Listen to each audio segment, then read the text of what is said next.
ভারতের মুসলিম স্থাপনাগুলো উগ্রবাদী হিন্দুদের টার্গেটে পরিণত হয়েছে। হিন্দুদের মন্দির বলে দাবি করেছিল একদল হিন্দুত্ববাদী। তাজমহলের নিচে মন্দির রয়েছে বলেও প্রচার করেছে তারা। এজন্য তাজমহল ভেঙে নিচে কি আছে দেখার দাবি করেছে। এসব দাবি এখনো পূরণও হয়নি। এবার ভারতের রাজস্থানের আজমির জেলার বিখ্যাত আজমির শরীফের নিচে মন্দির রয়েছে এমন দাবি করেছে হিন্দুত্ববাদী সংগঠন হিন্দু সেনা। গত সেপ্টেম্বরে পিটিশন দায়ের করার পর আজমিরের একটি আদালত দাবিটি খতিয়ে দেখার নির্দেশ দিয়েছে। বুধবার ভারতীয় সংবাদ মাধ্যমের এক প্রতিবেদনে এ তথ্য জানা যায়। প্রতিবেদনে বলা হয়েছে, আজমির শরীফের নিচে শিব মন্দির রয়েছে।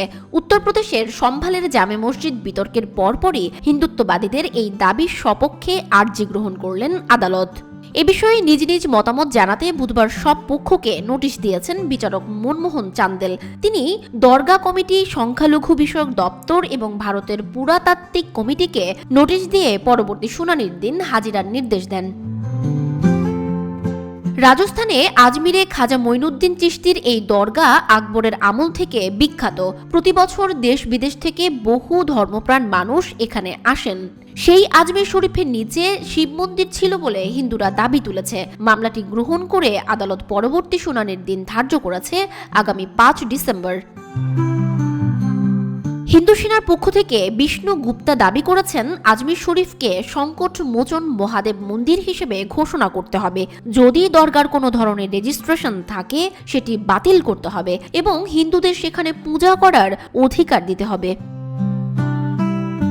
ভারতীয় গণমাধ্যমে আরও বলা হয়েছে, আদালতে দায়ের করা পিটিশনে 1911 সালে অবসরপ্রাপ্ত বিচারক হরবিলাস সারদার লেখা একটি বইয়ের উদ্ধৃতি দেওয়া হয়েছে। এতে বলা হয়েছে, আজমির শরীফের চারপাশে হিন্দু ধর্মের মৃৎশিল্প খোদাই রয়েছে। ওই বইয়ে দাবি শিব মন্দিরের ধ্বংসাবশেষ দিয়ে দরগাটি তৈরি করা হয়েছে। মাজার কমিটি এই দাবি অস্বীকার করেছে। আঞ্জুমান সৈয়দ জাগগানের সেক্রেটারি সৈয়দ সারোয়ার চিশতি বলেন, এখানে বহুতত্ত্ববাদ প্রচার করা হয়। আফগানিস্তান থেকে শুরু করে ইন্দোনেশিয়া সহ ধর্ম ও বর্ণের মানুষ এই মাজারে আসেন। দরগা কমিটি বলছে, এই ধরনের পিটিশন ও আদালতের এমন সিদ্ধান্ত সাম্প্রদায়িক সম্প্রীতি ও জাতির বিরুদ্ধে ষড়যন্ত্র। আদালত আজ 3টি পক্ষকেই নোটিশ পাঠিয়েছে। আমরা কি করতে পারি দেখব। কাশী ও মথুরার প্রাচীন মসজিদগুলিকে লক্ষ্য করেও এমন সিদ্ধান্ত নেওয়া হচ্ছে যা মোটেই ভালো হচ্ছে না। এদিকে আজমির শরীফকে 2022 সাল থেকে শিব মন্দির বলে দাবি করে আসছে হিন্দু সংগঠনগুলি।